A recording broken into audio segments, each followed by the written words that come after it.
नमस्कार, आप देख रहे हैं कशिश न्यूज और आपके साथ मैं हूं दीपक शर्मा। हेमंत है तो हिम्मत है। चुनाव के समय झारखंड मुक्ति मोर्चा के इस नारे का नतीजा रहा कि जनता ने उनका हौसला बढ़ाया, उन्हें हिम्मत दी और उनके हाथों को इतना मजबूत किया कि वो दोबारा सत्ता की बागडोर मजबूती से थामने में सक्षम हो। हेमंत सोरेन और सहयोगियों को मिले अपार समर्थन के बाद अब सरकार से यही आस है कि बेरोक टोक जनता की सेवा में समर्पित हो जाएं, पूरे हिम्मत के साथ। 4 दिनों के विशेष सत्र में हेमंत सरकार ने तेवर भी दिखाए, जनसेवा के प्रति समर्पण की तैयारी भी दर्शाई और विपक्ष के हर वार पर जोरदार पलटवार होगा इसकी झांकी भी मिली। पर विपक्ष के उठाए गए मुद्दों को क्या पूरी तरह से नजरअंदाज किया जा सकता है और सरकार अपने वादों को पूरा करने से बचने के लिए केंद्र पर असहयोग के आरोप का सहयोग लेकर क्या बच सकती है? आने वाले 5 साल इस हिम्मत के पूरे परीक्षण निरीक्षण का समय होगा। ऐसे में सवाल तो पूछेंगे कि विधानसभा के प्रथम सत्र के क्या संदेश और संकेत रहे। और सवाल का जवाब देने के लिए हमारे साथ रांची स्टूडियो में 2 मेहमान मौजूद हैं। हम उनसे आपका परिचय करा दें। हमारे साथ बीजेपी की ओर से पार्टी का पक्ष रखने के लिए विश्वजीत जी हैं और कांग्रेस की ओर से पार्टी का पक्ष रखने के लिए ईश्वर आनंद जी हैं। आप दोनों का बहुत बहुत स्वागत है।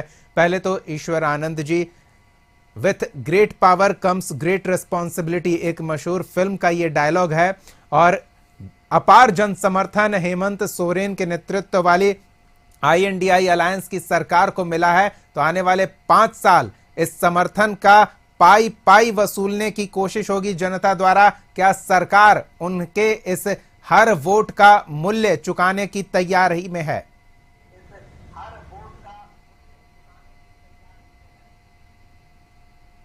जी, पहले तो आपके सभी दर्शकों को मेरा जोहार और आप सबों का हार्दिक अभिनंदन। जो भी आप कशिश चैनल के लोग हैं उनको भी और राज्य की समस्त जनता को बहुत बहुत आभार इतना अच्छा मैंडेट देने के लिए। देखिए, सबसे बड़ी बात है कि सरकार ने जो प्रथम विधानसभा सत्र नवनिर्वाचित सरकार का जो हुआ उसमें सरकार ने अपने तेवर भी दिखा दिए और संकल्प भी बता दिया। लगभग 1 लाख नौकरियां, 500 CM स्कूल ऑफ एक्सीलेंस, हर एक प्रखंड में डिग्री कॉलेज और मैया सम्मान योजना तो निश्चित रूप से मास्टर स्ट्रोक था और देखिएगा सबके खाते में भी जाएगा। और तमाम तरह का जो औद्योगिक इंफ्रास्ट्रक्चर, शिक्षा के क्षेत्र में उल्लेखनीय प्रगति की बात, इवन मनरेगा मजदूरों को भी जो सरकार झारखंड सरकार अपने हिस्से से 350 रुपया करने की बात कर रही है, ये सब हम लोग करेंगे। उसके बाद 200 यूनिट बिजली फ्री, 450 रुपया में गैस सिलेंडर और तमाम तरह की चीजें हैं। जो अबुआ आवास है, 25 लाख अबुआ आवास, उसके बाद 15 लाख रुपया जो है अबुआ स्वास्थ्य मिशन जो है उसमें दिया जाएगा।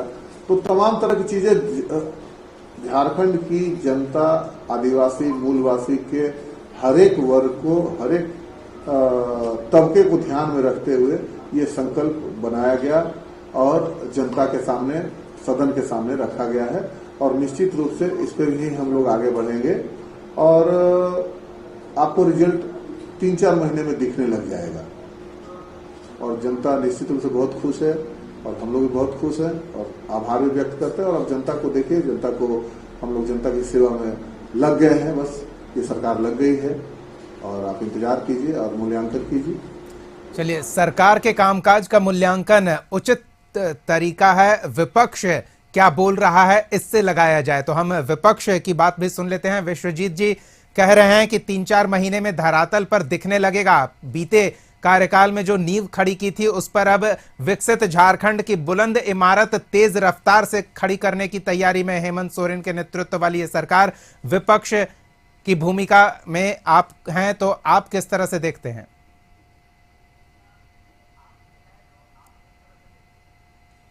दीपक, सबसे पहले तो मैं यही कहना चाहूंगा कि बहुत बड़ा मैंडेट मिला है, जनता ने बहुत विश्वास दिखाया है, आप सरकार में बहुत मजबूती से हैं और निश्चित तौर पे पिछली बार जो आपने अधूरे सपने दिखाए और उनको अधूरे छोड़ दिए, उनको पूरा करने के लिए आपको जनता ने फिर से समय दिया है। आपको उस समय का सदुपयोग करना चाहिए।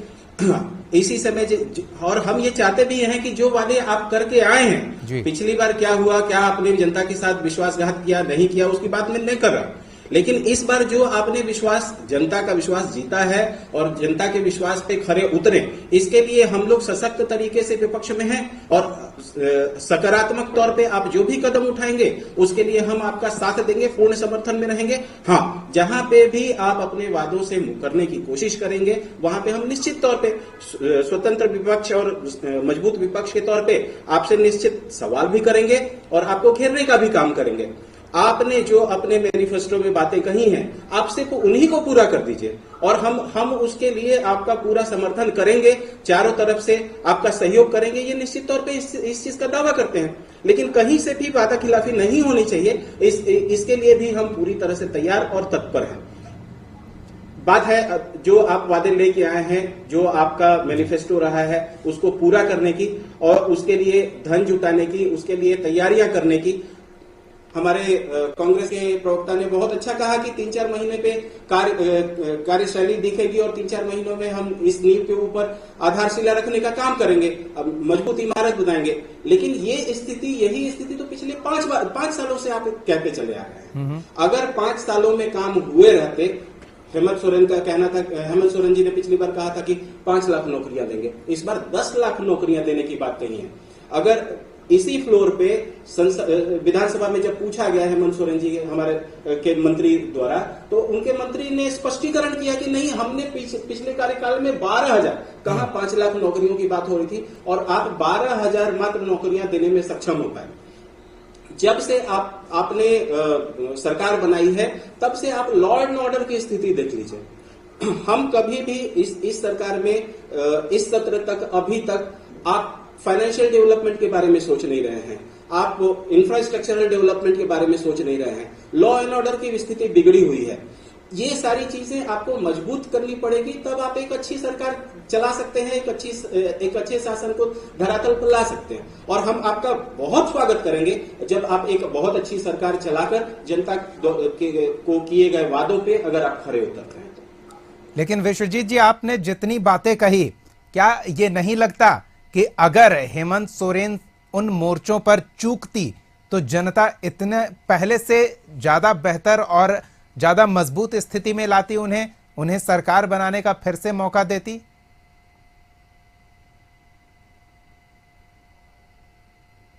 देखिए दीपक, ये चुनाव है, चुनाव में वादे किए जाते हैं और कई बार वादों पे जनता लूटती भी है। बहुत सारे वादे ऐसे किए गए हैं, उनपे जनता लुभी है, उनपे जनता ने फिर से विश्वास दिलाया है और हमें विपक्ष में बिठाया है, तो हम सहर्ष जनता की बातों को, जनता के आदेश को सर आंखों पे लेते हैं। हाँ, लेकिन इस बार हम निश्चित तौर पे ये ध्यान रखना विपक्ष का एक काम होता है, विपक्ष की जिम्मेवारी होती है कि जो भी वादे जनता द्वारा किए गए, जनता को किए गए हैं सरकार के द्वारा, उस पे वो अच्छे से पालन करे और उसमें सहयोग विपक्ष का हो, ये निश्चित तौर पे हम करेंगे। चलिए, विपक्ष का सहयोग रहेगा। ईश्वर आनंद जी, ऐसे में अब झारखंड की जनता ये उम्मीद करे कि बीते 20 सालों में जो उनसे कहे गया है, जो पूरा नहीं किया गया है, अब कहने के बजाय करके दिखाया जाएगा, उनके हित में सरकार पूरी तरह से समर्पित नजर आएगी।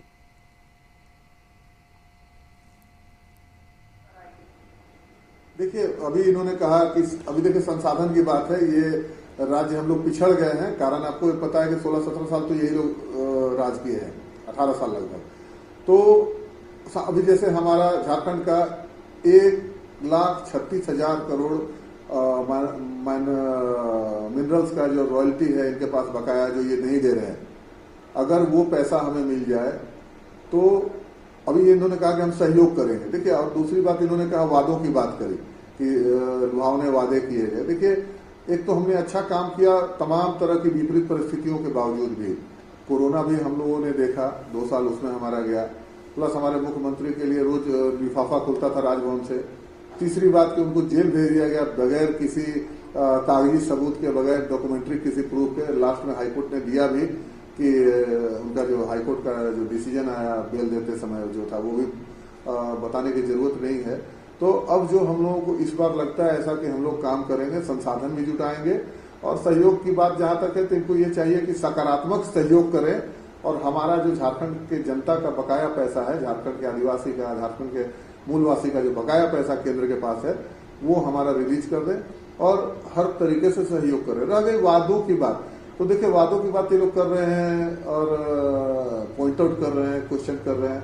तो 2014 में रोजगार का इन्होंने भी कहा कि 12,000। अरे भैया, आप 2 करोड़ रोजगार हर साल, आपके आदरणीय मोदी जी ने कहा था कि 2 करोड़ रोजगार हर साल हम देंगे, तो कितना रोजगार मिला? उन्होंने बहुत सारे वादे किए कि काला धन आएगा, उन्होंने बहुत सारे और भी, रेलवे ऐसा नहीं रहेगा, किसानों की बात करी। उन्होंने ये भी कहा था कि 2022 तक सबको पक्का मकान देंगे। कितने वादे इन लोगों ने पूरे किए? देखिए सर, वो बात सिंपल सी है कि काम करने वाला जो होता है, अब देखिए एक यहाँ बड़ा एक फर्क है कि विडंबना है देश का कि अभी 21वीं शताब्दी में जब पूरी दुनिया में जो है रिसर्च किया जा रहा है, तब हमारे यहाँ हिंदू मुस्लिम हो रहा है। अगर वाकई आप काम किए होते तो आपको हिंदू मुस्लिम नहीं करना पड़ता। मोदी जी ने 2014 के चुनाव में एक बार भी नोटबंदी की चर्चा नहीं की। खैर वो एक बेमानी बात है, फिर भी मैं एक बता देना चाहता हूँ।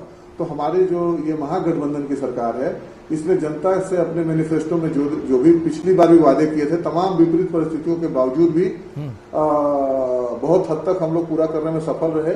बहुत कुछ नहीं कर पाए तो जनता ने इस बार मैंडेट दिया है। हम लोग इस बार जितने भी हमारे मैनिफेस्टो के वायदे हैं वो हम लोग पूरा करेंगे, जिसकी झलक आपने विधानसभा के प्रथम सेशन में, सत्र में आपने देखा। बिल्कुल, राज्यपाल के अभिभाषण में भी काफी कुछ तस्वीर थोड़ी देखने को मिली कि अगले 5 साल में सरकार की क्या दशा होगी, क्या दिशा होगी और उस दिशा में आगे बढ़ने की क्या रफ्तार होगी। और ये अनुपूरक बजट के माध्यम से भी एक झलक मिली है कि अन्य विभागों में जो पैसे बच गए हैं उसे सरेंडर करने के बजाय दूसरे विभाग में जहां काम का स्कोप अभी भी बचा हुआ है वहां उसका सदुपयोग कर लिया जाए। लेकिन ईश्वर आनंद जी, इन परिस्थितियों में भी अगर वादों को पूरा करने के लिए केंद्र का बहाना बनाएंगे कि केंद्र हमें बकाया देगी तब किया जाएगा, जबकि पहली बैठक में हेमंत सोरेन ने कहा था कि राज्य के अधिकारी राज्य के लिए राजस्व का स्रोत तलाशें। तो सरकार उस दिशा में काम कर रही है, सिर्फ केंद्र पर दोषारोपण करके बहाना बना के बच तो नहीं सकते इस बार। वो मेरा बकाया पैसा है 1,36,000 करोड़, वो मेरा बकाया पैसा वो आपको देना पड़ेगा, नंबर 1। नंबर 2, देखिए यहाँ की जनता का, देखिए अभी 10 साल से 11 साल हो गया इनके सरकार का।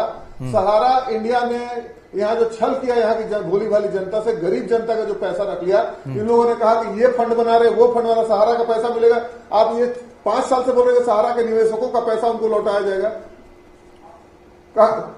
कितने पैसे लौटे सहारा के निवेशकों का? और आप जो कह रहे हैं, मैं आपकी बात को काटता हूं, यहाँ पे क्षमा चाहूंगा। नहीं, बिल्कुल बिल्कुल आप काटिए जी, बोलिए। उम्मीद करने की जरूरत नहीं है, अपना यहाँ से रिसोर्स पैदा कीजिए। वो हमारा पैसा 1,36,000 करोड़ जी, और मैं पूरी मजबूती से बोलता हूँ, और हमको चाहिए वो 1,36,000 करोड़ यहाँ की जनता के भलाई के लिए, यहाँ की जनता के कल्याण के लिए, यहाँ की जनता के विकास के लिए, यहाँ के मजदूर के लिए, यहाँ के किसान के लिए, यहाँ की महिलाओं के लिए, यहाँ के विद्यार्थियों के लिए, यहाँ के इंफ्रास्ट्रक्चर के लिए, यहाँ की इंडस्ट्री के लिए। क्यों नहीं मांगे हम 1,36,000 करोड़ अपना बकाया? बिल्कुल मांगना बनता है और सरकार ने स्पष्ट किया है कि अगर आवश्यकता पड़ी तो कानून का सहारा भी लिया जाएगा। लेकिन ईश्वर जी, हमारा सवाल इसलिए था क्योंकि हेमंत सोरेन ने साफ किया कि केंद्र ने जब आवासीय योजना की राशि नहीं दी, आवासीय योजना झारखंड को नहीं उपलब्ध कराया गया, तो राज्य सरकार ने अपने संसाधनों के बल पर अबुआ आवास योजना की शुरुआत की थी। और वो एक बड़ी वजह रही कि झारखंड में हेमंत सोरेन के नेतृत्व वाली सरकार की वापसी हुई। हम इस चर्चा को जारी रखेंगे, किस तरह से सत्ता पक्ष के लिए आने वाले 5 साल चुनौती भरे होंगे और विपक्ष किस तरह से सरकार के तमाम वादों को पूरा किया जा रहा है या नहीं किया जा रहा है, इस पर नजर बनाए रखेगी, चेक एंड बैलेंस की स्थिति में रहेगी।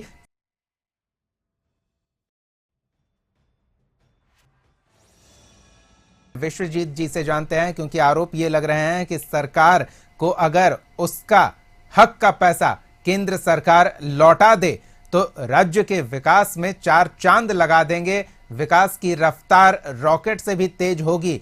विश्वजीत जी, क्यों राज्य के विकास में अड़ंगा लगा रही है केंद्र में जो बीजेपी की सरकार है वो? क्या इसी वजह से राज्य की जनता ने बीजेपी वाले गठबंधन, एनडीए गठबंधन को नकार दिया है, इतना बुरा हश्र हुआ है?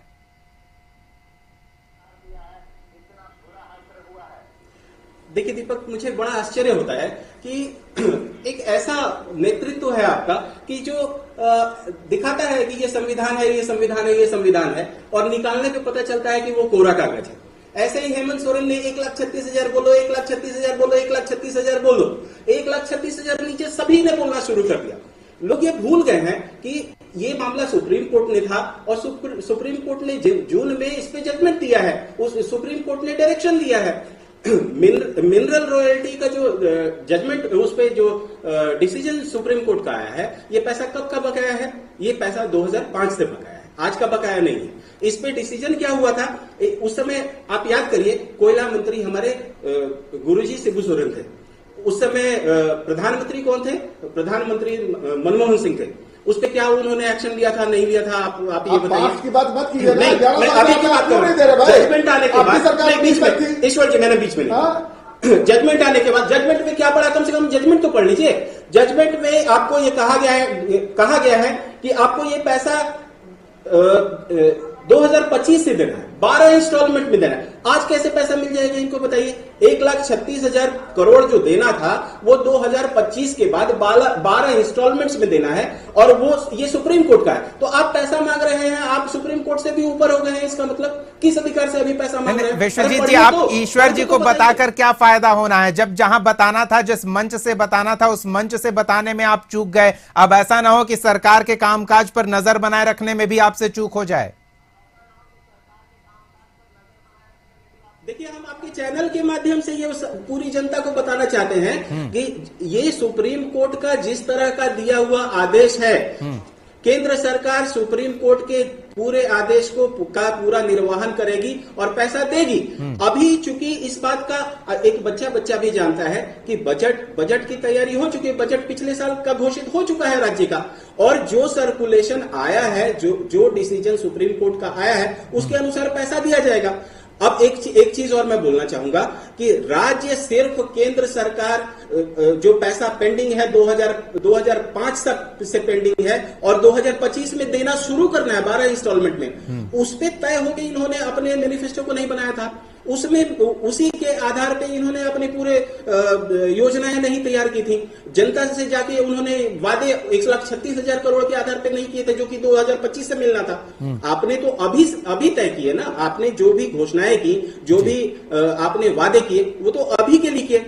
सरकार को ये सोचना चाहिए कि सरकार किस तरह से फाइनेंशियल डेवलपमेंट पे काम करेगी, सरकार राजस्व बढ़ाने के लिए क्या काम करेगी, उन पे बातें नहीं होती है कभी भी फाइनेंशियल। चलिए ईश्वर जी का जवाब लेते हैं। ईश्वर जी, जो पैसे हक के हैं वो मिलेंगे, कहीं जाएंगे नहीं, लेकिन जिस तरीके से निर्धारित है, निर्धारित तरीके से मिलेंगे, तो उसमें समय लगेगा और एक मुश्त पैसा नहीं मिलने वाला है, ये कोर्ट के आदेश के मार्फत विश्वजीत जी कह रहे हैं। तो ऐसे में सरकार को राजस्व के अपने स्थानीय स्रोत को और बेहतर करने की आवश्यकता होगी। हालांकि उस दिशा में बैठक तो हुई है, लेकिन संभावना क्या दिख रही है, जनता ये भी सोच रही होगी।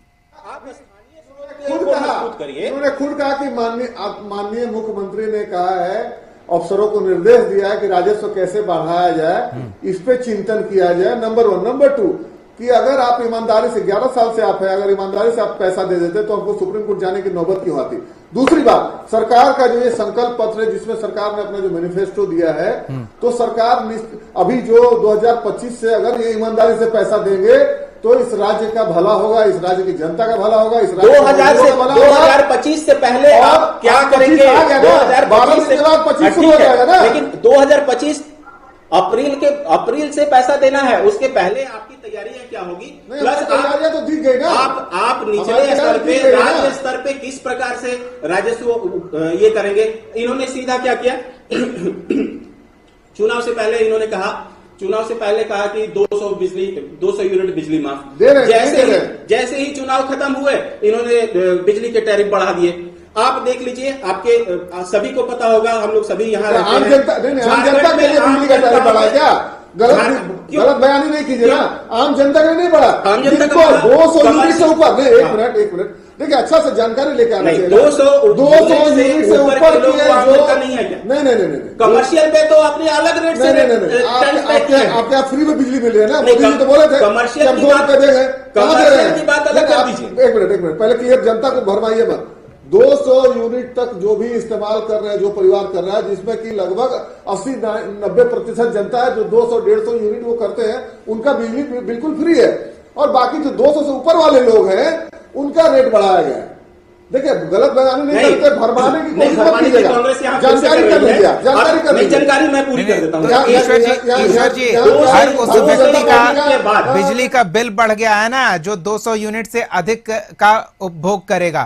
खैर, हम ये भी जानना चाहेंगे, इसके साथ साथ आप ये भी जवाब दे दीजिए कि जिस तरह से अन्य विभागों में बची हुई राशि को सरकार चुनावी वादा पूरा करने के लिए अनुपूरक बजट में उस संबंधित विभाग में ट्रांसफर कर रही है, तो जिन विभागों की राशि बच गई थी, क्या उन विभागों में विकास कार्यों के लिए और वित्तीय आवश्यकता नहीं होगी? उन विभागों का काम आगे कैसे बढ़ेगा? देखिए ना, लहसुन का प्याज का भाव देखिए आसमान छू रहा है, लहसुन का प्याज आसमान छू रहा है, ये कौन जिम्मेदार है इसके लिए? अरे तो राज्य आप चला रहे हैं भाई। आप ही के मंत्री ने कहा है, आप ही के मंत्री ने कहा है कि यहाँ पे स्वास्थ्य की स्थिति बदहाल थी। पेट्रोल डीजल निश्चित तौर पे आने वाले समय में डॉलर का दाम जो है $40 कर दे, कहाँ गया? आने वाले समय में हम अपने का पेट्रोल डीजल 35 रुपए में कर 5 साल पहले काम कर रहा था भाई। पेट्रोल डीजल 5 साल तक स्वास्थ्य चला, मुझे बताइए। डीजल देने का वादा आपने किया था, आज 100 रुपए पेट्रोल डीजल है। सर आपने कहा था कितने लोगों को यहाँ पेट्रोल मिला बताइए। चलिए, कही हुई बातों को अब करके दिखाना होगा, ये बड़ी चुनौती है। फिलहाल वक्त हमारे पास नहीं है। बहुत बहुत धन्यवाद ईश्वर आनंद जी और विश्वजीत जी अपना समय देने के लिए, इस चर्चा में शामिल होने के लिए। वादों को पूरा करना अब बड़ी चुनौती होगी और 5 साल जनता के सामने सरकार का पूरा परीक्षण निरीक्षण होगा। उसके एक एक वादे का, एक एक शब्द का हिसाब होगा और जनता हिसाब चुन चुन कर लेगी, क्योंकि वादे किए गए हैं और उन वादों पर भरोसा करके जनता ने चुना है इस सरकार को। तो दूसरी ओर विपक्ष के समक्ष ये बड़ी जिम्मेदारी होगी कि कैसे सूबे में अपना अस्तित्व बनाए रखे और सरकार के कामकाज की निगरानी करते रहे। जनता विपक्ष से ये उम्मीद भी करती है और जहां जनता की आवाज को सरकार तक पहुंचाने की आवश्यकता हो, विपक्ष वो मुखर आवाज बने। आने वाले 5 साल पक्ष और विपक्ष दोनों के लिए चुनौतीपूर्ण होंगे और हमारी नजर बनी रहेगी, सवाल पूछते रहेंगे। अगले एपिसोड में एक और सवाल के साथ फिर मिलेंगे, तब तक के लिए देखते रहिए कशिश न्यूज।